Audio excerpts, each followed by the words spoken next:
Buenas, hoy vamos a estar grabando el capítulo 22 de nuestra introducción a la lectura de Lacan.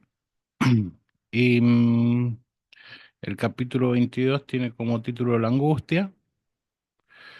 Y si, como es cortito, si hay tiempo y ganas, eh, voy a cerrar con el capítulo 23, em, que tiene como título El síntoma, una lectura del grafo 4.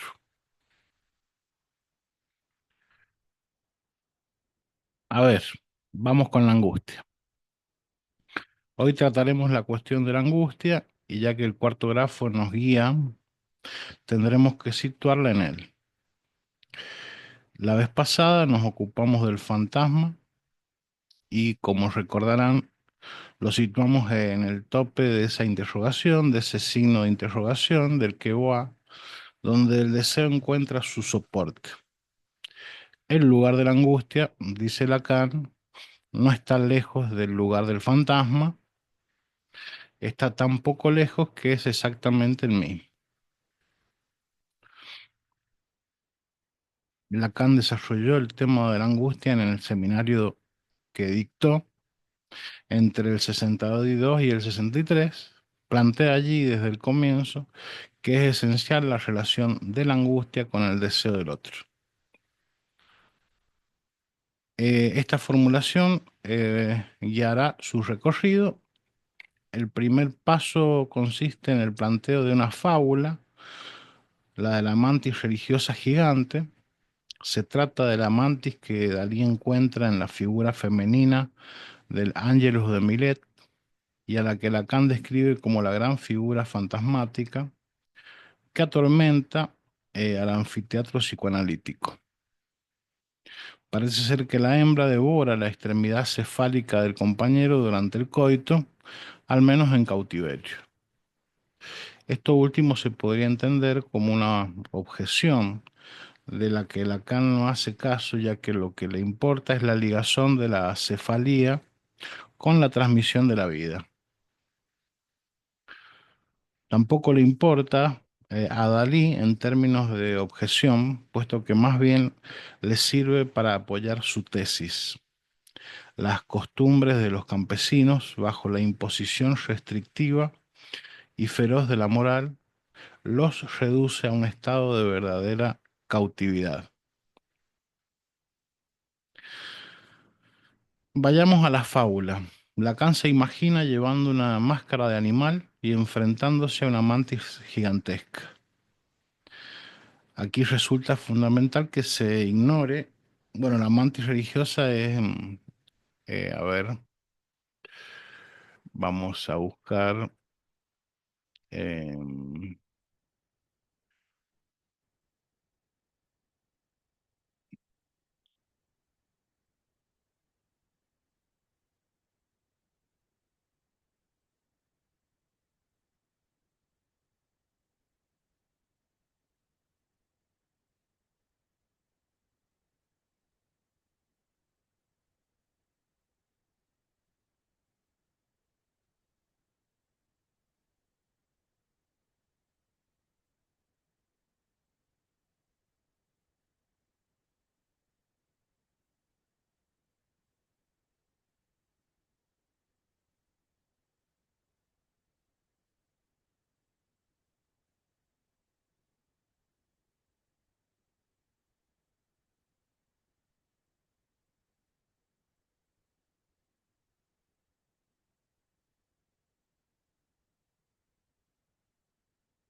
bueno, esa es la mantis religiosa que es, casualmente yo subí un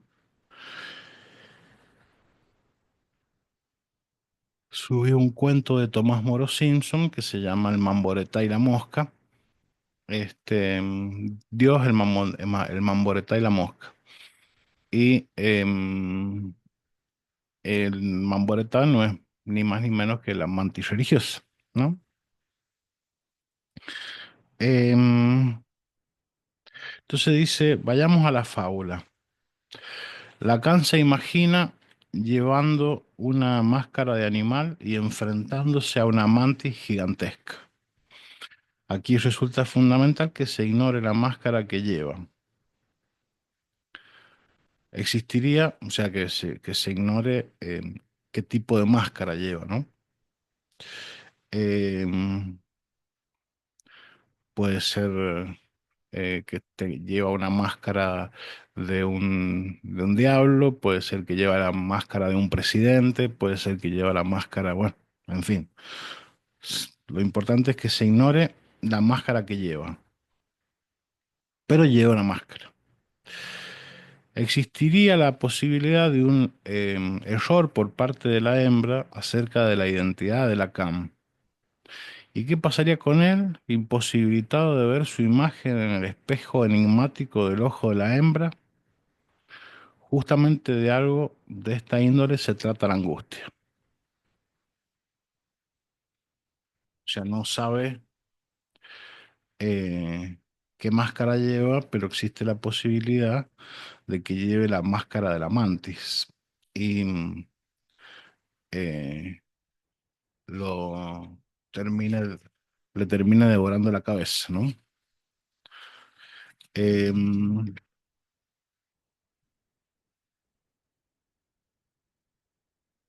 Esto viene a colación, que lo va a decir seguramente más adelante, de la frase la angustia no es sin objeto. Porque em, es un tanto enigmático el objeto que se pone en juego en la angustia, ¿no? Em, si la pregunta ¿qué quieres? En tanto respuesta anticipada a la demanda, en términos de esa relación esencial con el deseo del otro, se podría formular con un ¿qué me quiere? O más precisamente, ¿qué quiere él en lo relativo a ese lugar del moi? Se entiende él, el otro, su deseo y el lugar del moi. Evidentemente es algo que se encuentra en el grafo entre los pisos. Bueno, vamos a tener que ir al grafo, al 4. Em,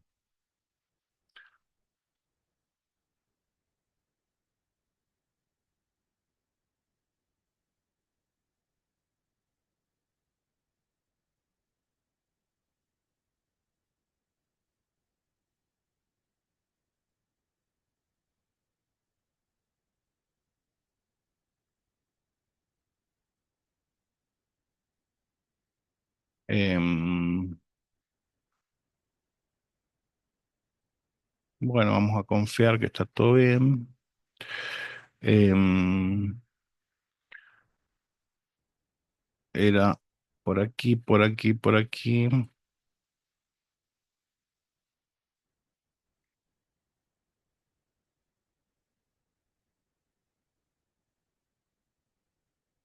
Sí, pero ese no me servía.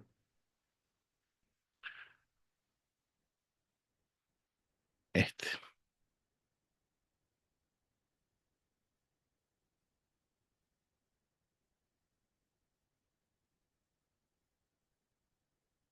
Bueno, entonces, em, la pregunta, ¿qué quiere él en lo relativo a ese lugar del MOA? Se entiende. Él, el otro, su deseo y el lugar del MOA. Evidentemente es algo que se encuentra en el grafo entre los pisos. Significan fantasma, deseo y eh, el moi y la imagen. La imagen señuelo, ¿no? La cándida, o sea, entre estos dos pisos. La cándida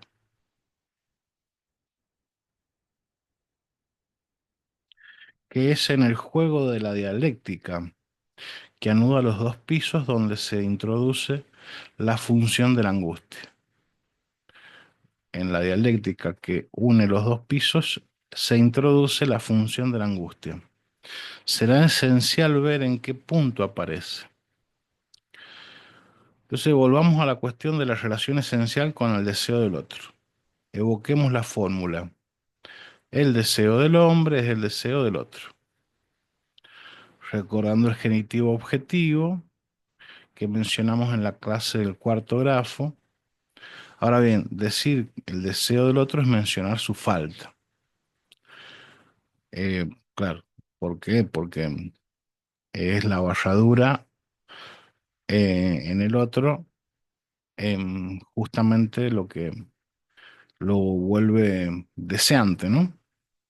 Lacan dirá que es a nivel de lo que le falta y que él no sabe que el sujeto se interesa. El sujeto solo tiene ese camino para encontrar lo que a él le falta como objeto del deseo. Se entiende que hablamos del otro como lugar del significante y que sin la introducción de un significante, el rasgo unario, no se puede pensar la aparición de ningún sujeto. Dijimos la vez pasada que el fantasma es el sostén del deseo. El fantasma es el sostén del deseo, vean ahí en el dibujo. Em, en su fórmula encontrábamos el sujeto, lo que indica la dependencia del sujeto respecto al otro, donde se instituye el orden de la diferencia. Ustedes saben que el sujeto también se lee sujeto dividido. Habría que decir resultado de una división, lo que se llama en matemática un cociente. Ahora veamos de qué división es el resultado. Em, en principio hay que plantear al sujeto en un nivel mítico. Decimos en un nivel mítico porque es un sujeto que todavía no existe, ya que solo existe partiendo del significante. Sabemos que el significante lo preexiste y que el lugar del significante es el lugar del otro. Supongamos un sujeto antes de situarse en el lugar del significante, sujeto mítico, ¿no? También podemos suponer una interrogación en ese sujeto. En A, ¿cuántas veces S? ¿No? La respuesta será del orden de una falta en A. Entonces, a ver si ahí se ve.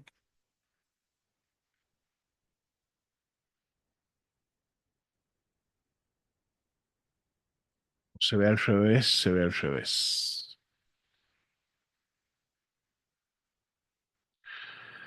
Em,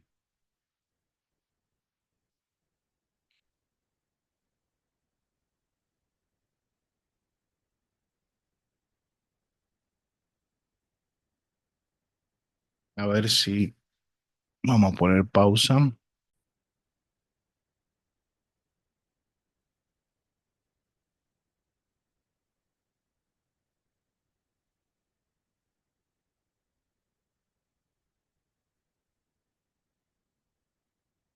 Bueno, ahí está la división em, de la que estaba hablando. Entonces, em,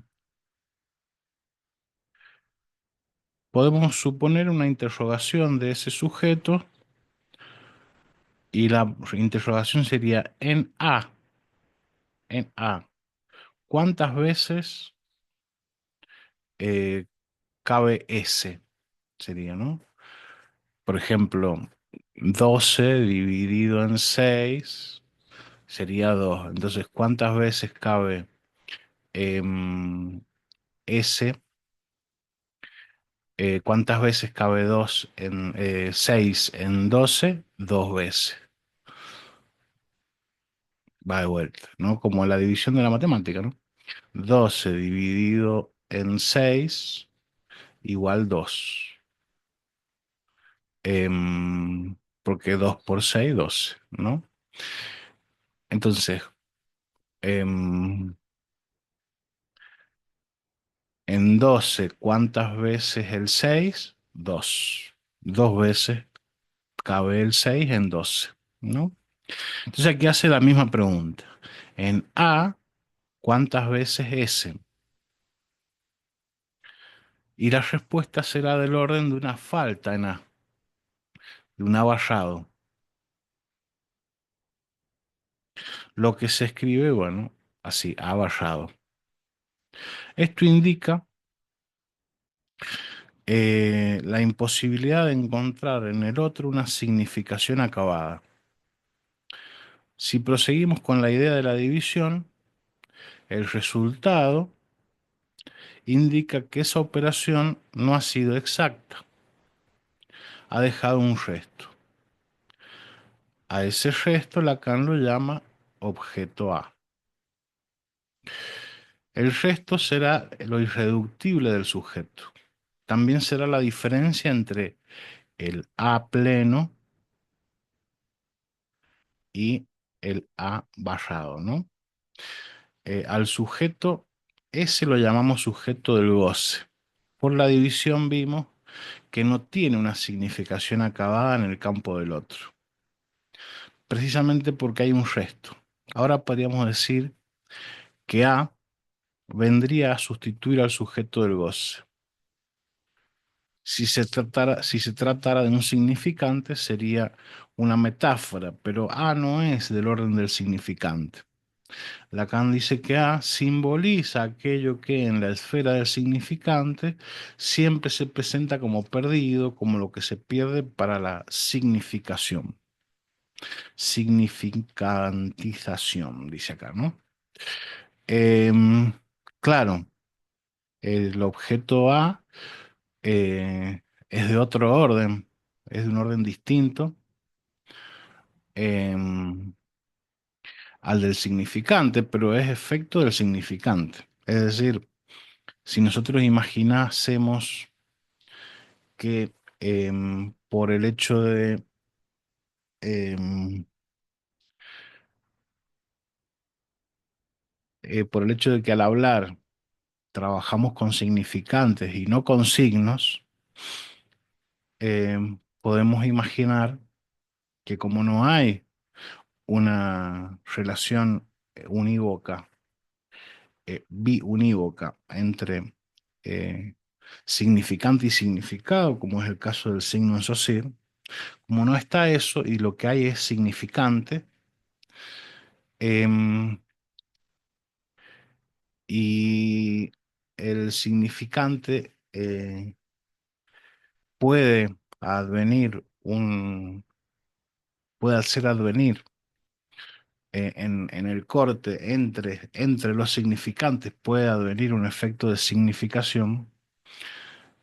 Por el hecho de ser significantes em, y no estar eh, fijado la relación significante-significado, eh, se produce un deslizamiento constante, un deslizamiento metonímico,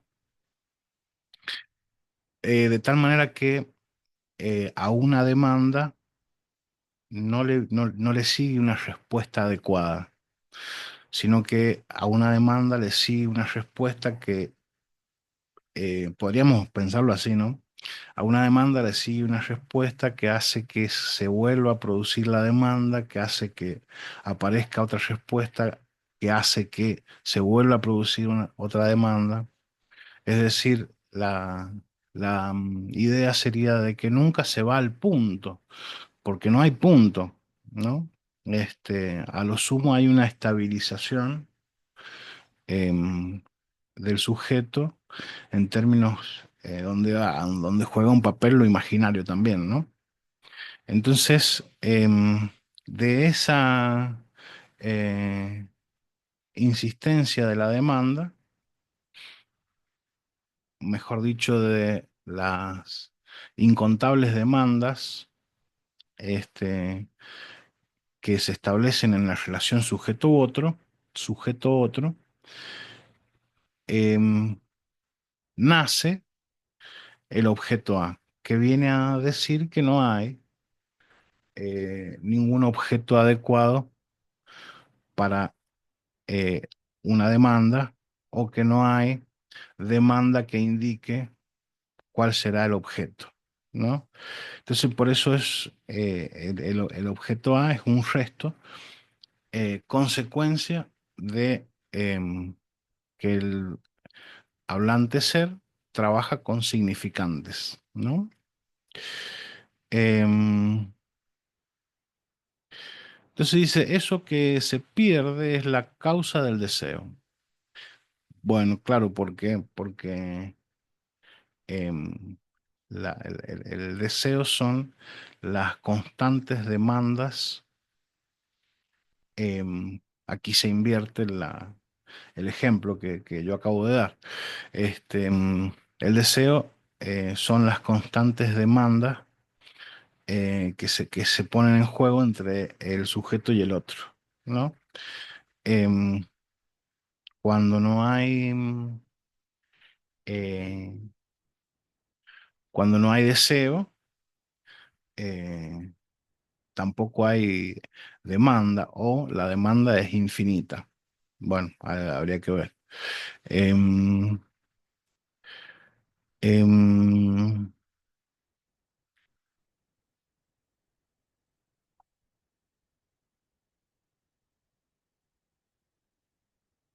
entonces, eso que se pierde es la causa del deseo, fundamento del sujeto deseante. Eh, entonces, el objeto A es causa del deseo. Es porque el objeto no es ningún objeto, por eso Lacan usa el término objeto, no hay ningún objeto adecuado, entonces hay una permanente movilización hacia el objeto para encontrar el adecuado, y eso es el deseo, aunque nunca se encuentre, ¿no? Porque no lo hay, por estructura, no lo hay, ¿no? Eh, sujeto deseante se escribe ese barrado, entonces será equivalente a ver aquí si lo ha pillado, no, no lo ha pillado.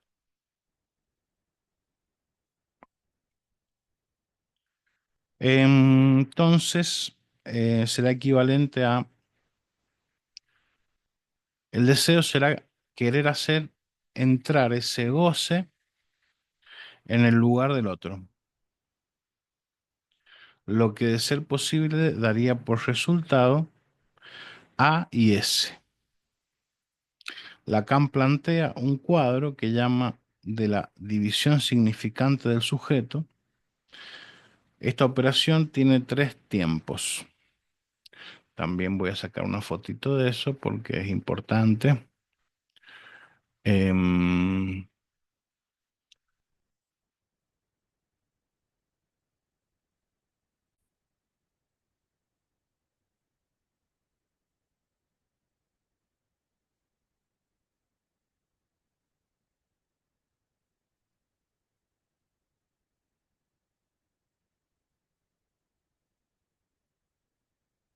bueno, el deseo será em, querer hacer entrar ese goce en el lugar del otro, lo que de ser posible daría por resultado A y S. Lacan plantea un cuadro que llama de la división significante del sujeto. Esta operación tiene tres tiempos. Em, ¿Cuántas veces S n y tenemos abarrado? Y como resto tenemos el objeto A, y como resto tenemos al sujeto allá, eh, dado que tenemos el objeto A, tenemos al sujeto barrado, que es el sujeto propiamente dicho, sujeto del lenguaje, ¿no? Em, Vemos ahora al sujeto mítico escrito como S, esta S.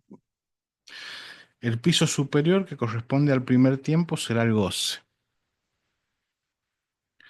El último, donde aparece el sujeto barrado, será el deseo. Y entre el goce y el deseo, la cuestión que nos ocupa, la angustia. Entre el goce y el deseo, la angustia. Bien, veamos qué quiere decir con esto, ¿no?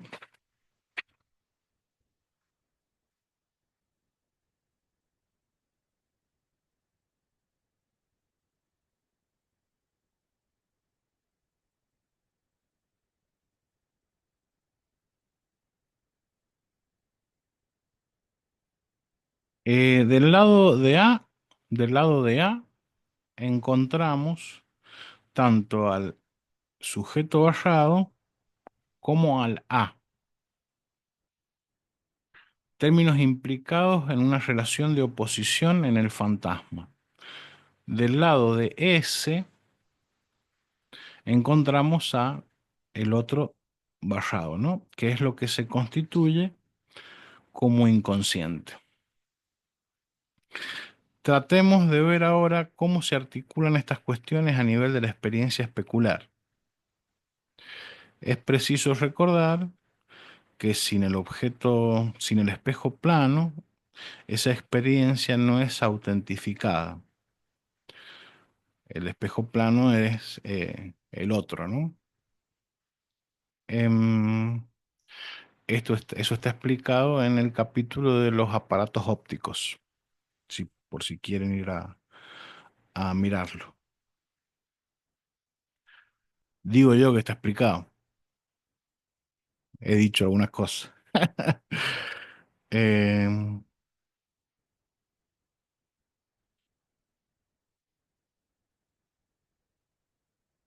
Tratemos de ver ahora cómo se articulan estas cuestiones a nivel de la experiencia especular. Bien, precipitemos la cuestión. En la experiencia especular, no todo es especularizable. O sea, no todo em, es reflejado por el espejo plano. Eso sería que no todo es especularizable. Cuando hablamos del fantasma, hablamos del menos phi, que es el significante, no es el falo imaginario. Em, este menos phi indica que en toda localización imaginaria el falo llegará bajo la forma de una falta. Dicho de otro modo, el falo faltará de la imagen del cuerpo. Este menos phi alude al pene, que es negatividad, en el sentido de no especularizable, y que evoca la castración imaginaria. El falo imaginario es una de las traducciones posibles de la falta original. Habría que recordar que no es falta en lo real. Si se puede decir que algo falta en su lugar es porque ese lugar es designado por la introducción de lo simbólico en el campo de agujero, como dice en el campo de lo real, perdón, la introducción. Si se puede decir que algo falta en su lugar, es porque ese lugar es designado por la introducción de lo simbólico en el campo de lo real. En verdad, nada falta en lo real, aunque esté lleno de agujeros, como dice Lacan.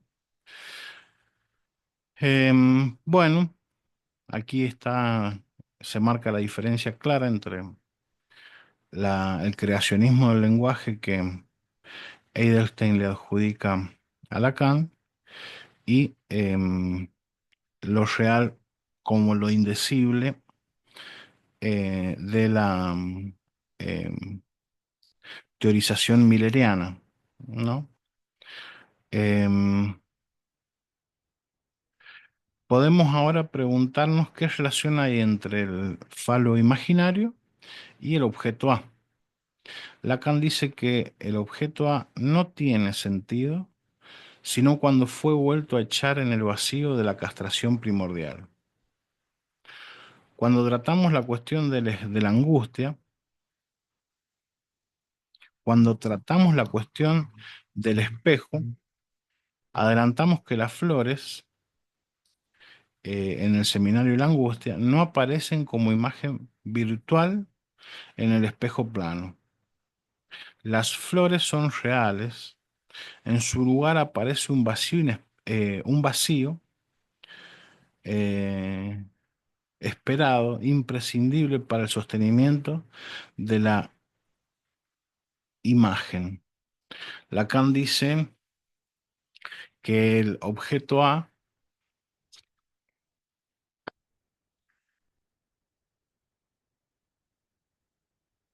Lacan dice que el objeto A, soporte del deseo en el fantasma,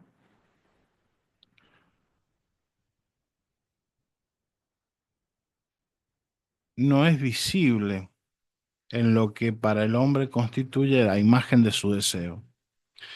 La imagen I' de A,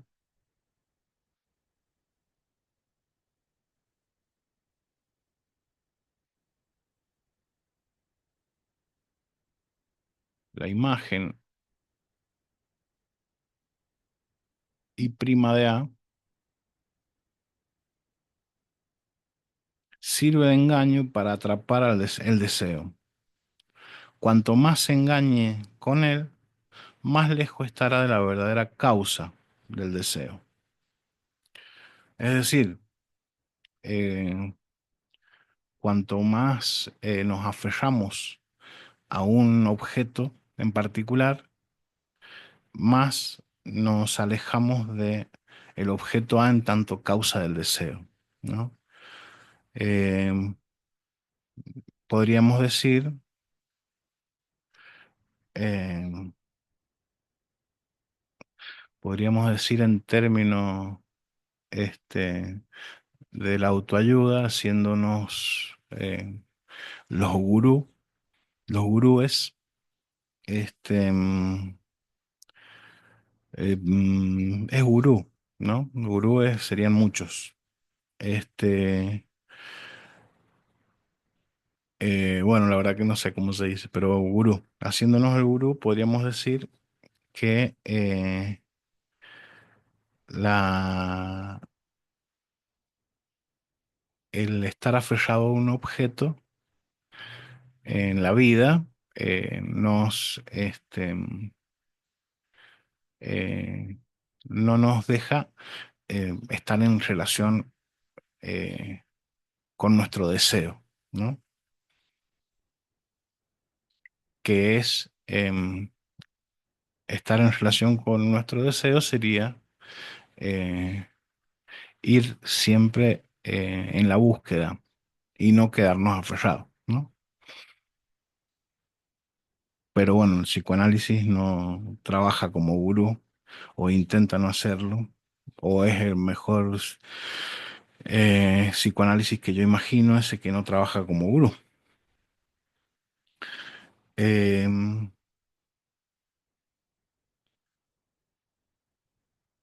si el objeto si el objeto causa falta en el lugar de la imagen especular, la angustia surgirá cuando la falta llegue a faltar, es decir, cuando esté eh, colmado, ¿no?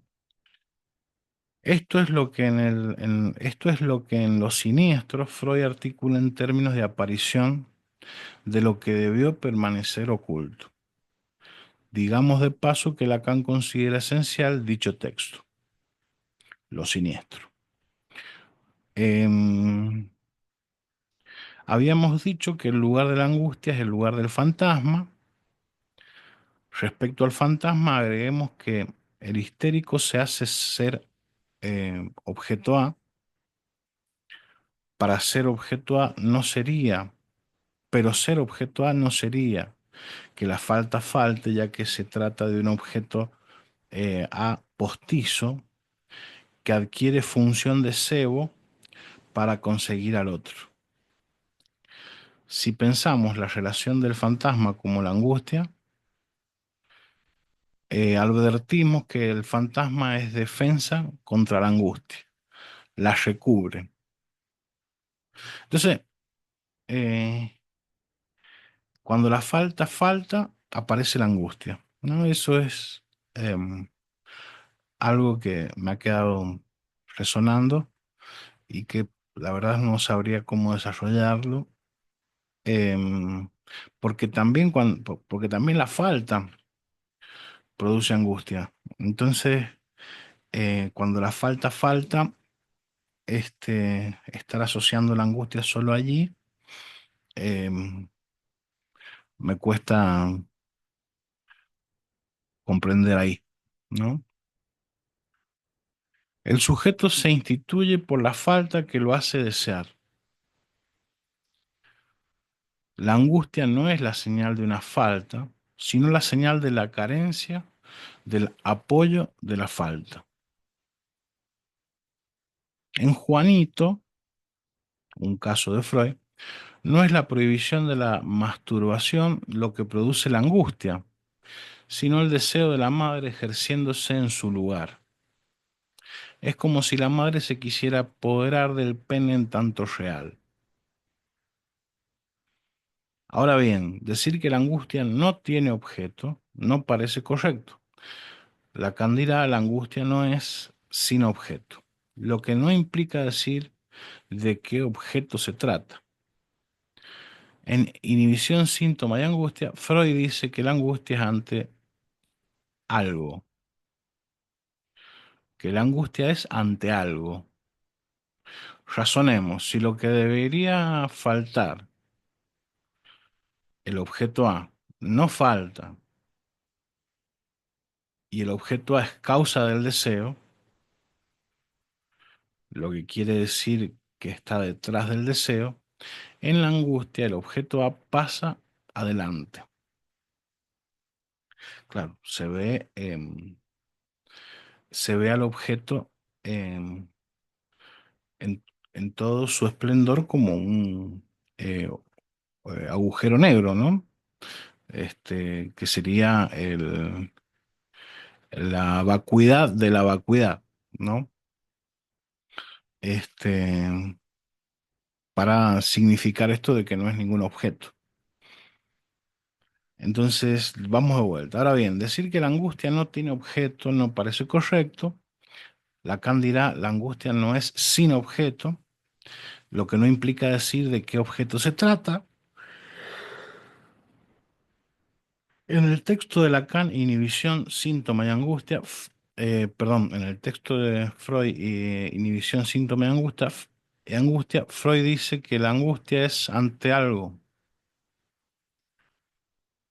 Em, razonemos, si lo que debería faltar, el objeto A, no falta, y el objeto A es causa del deseo, en la angustia el objeto A pasa adelante. Tiene que estar atrás para que la cosa funcione más o menos bien, pero pasa adelante.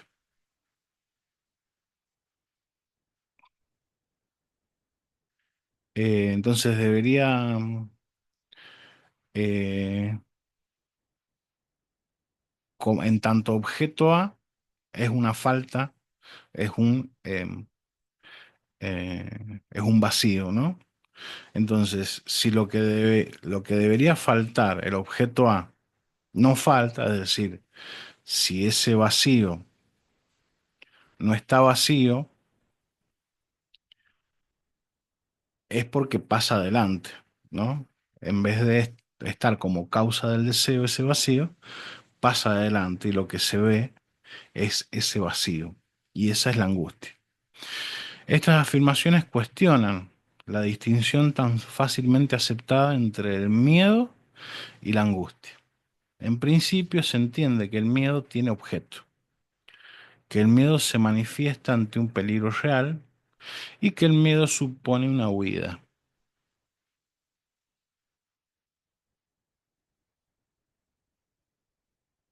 Lacan apela a unas notas de Chekhov para mostrar que las cosas no son tan claras.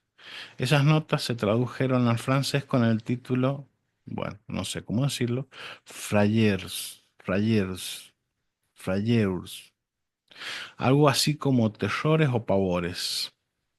En una de ellas cuenta que, volviendo en trineo, ve en la ventana del campanario una llama vacilante.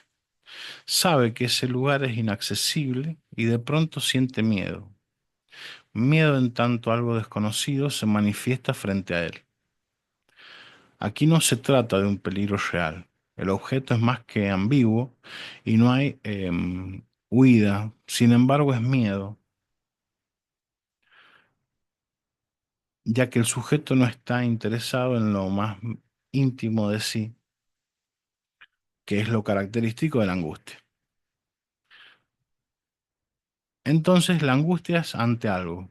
Ese algo es del orden de lo irreductible de lo real. Se devela el A, la imagen, em,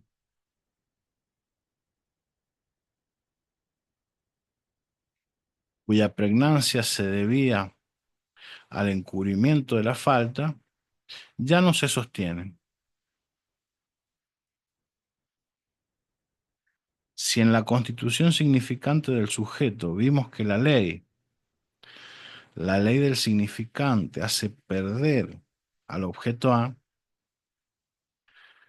que el objeto A aparezca implica la pérdida del sostén legal que asegura el principio del placer. Estaríamos en el más allá, en el goce, donde el sujeto quedaría abolido como moi, reducido a ser un puro objeto A para la falta del otro. Antes dijimos que el otro no sabe qué le falta y es en esa falta en la que se interesa el sujeto,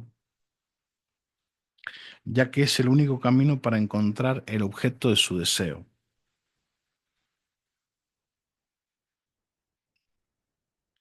Si el sujeto se encontrara enfocado por ese oscuro deseo, deseo fuera de toda ley y de todo límite, estaría reducido a un puro A en tanto real, a con minúscula, ¿no? A un puro otro con minúscula, a un puro objeto. Decimos desde fuera de toda ley porque la ley del significante hace irrecuperable al objeto A. El fantasma es una estática en el sentido de ofrecer un punto de detención a la metonimia permanente del deseo. Es solo una estrategia, no implica una recuperación del objeto A, una recuperación del objeto perdido. Freud decía,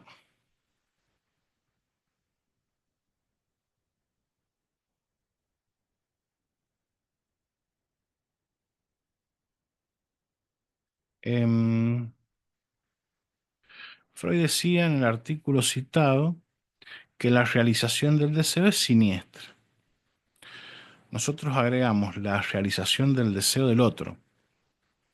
Terminaremos leyendo el cuento de Alphonse Allais, Un rajá que se aburre, para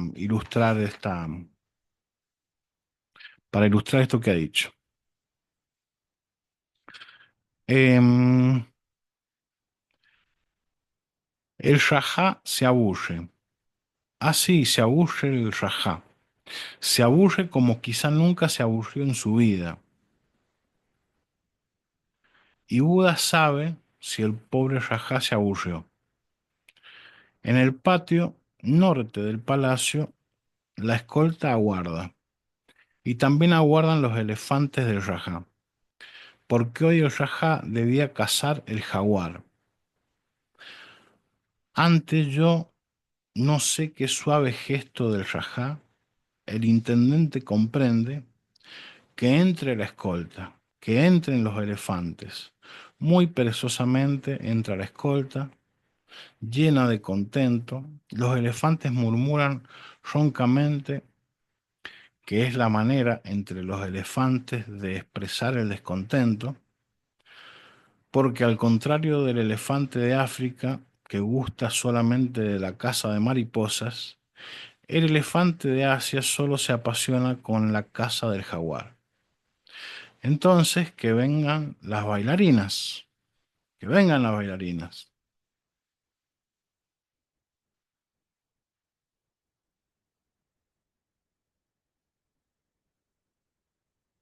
Aquí están las bailarinas. Las bailarinas no impiden que el jajá se aburra.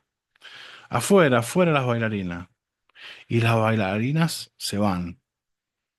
Un momento, un momento. Hay entre las bailarinas una nueva pequeña que el jajá no conoce. Quédate aquí, pequeña bailarina, y baila. He aquí que baila la pequeña bailarina. Oh, su danza, el encanto de su paso, de su actitud, de sus ademanes graves, oh, los arabescos que sus diminutos pies escriben sobre el ónix de las baldosas, oh, la gracia casi religiosa de sus manos menudas y lentas, oh, todo. Y he aquí que al ritmo de la música ella comienza a desvestirse. Una a una, cada pieza de su vestido, ágilmente desprendida, vuela a su alrededor. El rajá se enciende y cada vez que una pieza del vestido cae, el rajá impaciente, ronco, dice, más. Ahora, él aquí toda desnuda, su pequeño cuerpo joven y fresco es un encantamiento. No sabría decir si es de bronce infinitamente claro o de marfil un poco rosado. Ambas cosas, quizá. El rajá está parado y ruge como loco. Más, la pobre pequeña bailarina vacila. Ha olvidado sobre ella una insignificante brizna de tejido. Pero no, está bien desnuda. El rajá se aduda a la bailarina, ¿no? Se ha olvidado sobre ella una insignificante brizna de tejido. Pero no, está bien desnuda. El rajá arroja a sus servidores una malvada mirada oscura y ruge nuevamente. Más, ellos lo entendieron. Los largos cuchillos salen de las vainas, los servidores levantan, no sin destreza, la piel de la linda pequeña bailarina. La niña soporta con coraje superior a su edad esta ridícula operación y pronto aparece ante el rajá como una pieza anatómica escarlata, jadeante y humeante. Todo el mundo se retira por discreción y el rajá no se aburre más. Oh, tremendo, eh, terrorífico cuento, ¿no? Me viene a la idea de la frase de Lacan, ¿no? El goce empieza en la em, cosquilla, en las cosquillas y termina en la parrilla. Pobre bailarina.